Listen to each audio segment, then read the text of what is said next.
કે મારો સમય જો પૂરો થવા આવ્યો છે તો મારા દીકરા ઉપર જે છે એમના ઉપર થોડી ઘણી ઘરની અને સમાજની જવાબદારીઓ નાખતો જાઉં તો ઠીક એમ વિચારી પોતાના મોટા પુત્ર મત્યાદેવને અબડાસાના ગુરથડ ગામ એ ત્યાં વસવાટ કરાયું. બીજા નંબરનો ભાગવત દેવ કારીમણી કાંડાગરામાં વસવાટ કરેલું. ત્રીજા પુત્ર મેઘાડન ગુડપદર ગામે જે ભુજ તાલુકામાં છે એ ગામમાં જ વસવાટ કર્યો. ચોથા પુત્ર મામઈ દેવને સુઈ ગામ અબડા વાગડ તાલુકામાં સાહેબ છે સુઈ ગામ ત્યાં વસવાટ કરે. પાંચમા પુત્ર પૂજ્ય લાલણ દેવને દાદા કોટડી ગામ એ જે મહાદેવપુરી કોટડી કહેવાય અત્યારે એ કોટડી ગામે વસવાટ કર્યો. અને છઠ્ઠો પુત્ર મણચંદ એ તો કુંવારો હતો, એ તો બધા પરણેલા હતા. તેના જેવા મામઈ દેવ અને મેઘાનંદ સાથે એ ગુડપાદર ગામમાં જ રહ્યો મણચંદ.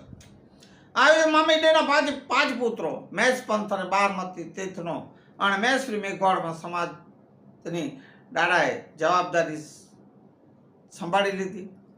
દાદાએ એમના દીકરાઓ પુત્રોને આ જવાબદારીઓ દીધી.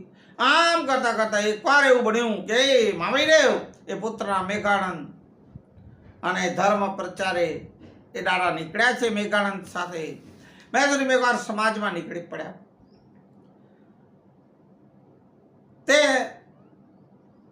પ્રચાર કરીને પાછા વળ્યા ત્યાં ચોમાસાના દિવસો હોવાથી રસ્તામાં ખૂબ વરસાદ પડ્યો અને ભયંકર વરસાદમાં દાદાથી મેઘાનંદ છૂટા પડી ગયા છે, રસ્તો ભૂલી ગયા છે. મેઘાનંદ વરસાદમાં સપડાઈ ગયા, તોફાનમાં સપડાઈ ગયા છે. આથી વરસાદથી મેઘાનંદ ભીંજાઈ ગયા અને ઠંડીના પ્રભાવ એ દાદાએ ધ્રુજવા લાગ્યા છે. મેઘાનંદ આશરો લેવા આમ તેમ જોવા લાગ્યા, પણ ત્યાં એક દૂર ઝૂંપડી દેખાઈ. એ ઝૂંપડી તરફ મેઘાનંદ હવે જવા લાગ્યા છે.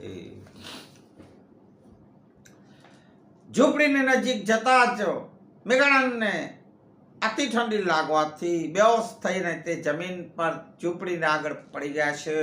આ ઝૂંપડીમાં હવે ભમરો પારાદી રહે છે. ઝૂંપડી હતી ભમરા પારાદી, તેમાં ભમરો પારાદી અને એમની દીકરી થોણ રહેતા હતા.